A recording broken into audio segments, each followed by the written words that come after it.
നമസ്കാരം. CMRL എക്സാലോജിക് മാസപ്പടി case വീണയിലേക്ക് മാത്രമല്ല ഭർത്താവും മുൻ മന്ത്രിയുമായ മുഹമ്മദ് റിയാസിലേക്കും നീങ്ങുന്നു.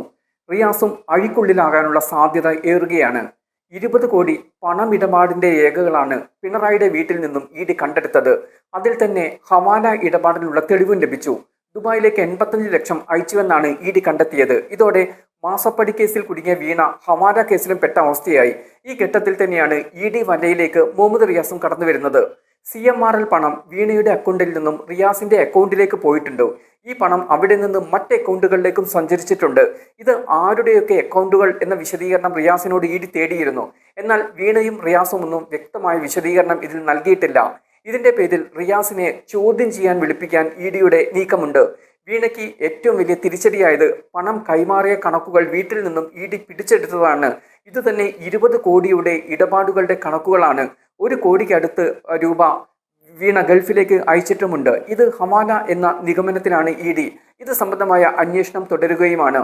വീണയ്ക്കും റിയാസിനുമെതിരെ PMLA കേസ് വന്നാൽ ജാമ്യം പോലും ലഭിക്കാൻ പ്രയാസമാകും. CMRL എക്സാലോജിക് കേസിൽ കള്ളപ്പണം വെളുപ്പിക്കൽ കേസുമായി ബന്ധപ്പെട്ടാണ് ഇഡി അന്വേഷണം നടത്തുന്നത്. 85 ലക്ഷം വിദേശത്തേക്ക് അയച്ചതിന് തെളിവ് ലഭിച്ചതോടെ ഹവാല കേസിലെ അന്വേഷണവും ശക്തമാവും. പുതിയ ഇഡി വെളിപ്പെടുത്തൽ വന്നതോടെ CPM കുരുക്കിലായി.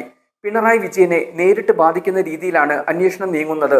ഇതോടെ CPM-നും മറുപടി പറയേണ്ട അവസ്ഥ വരും.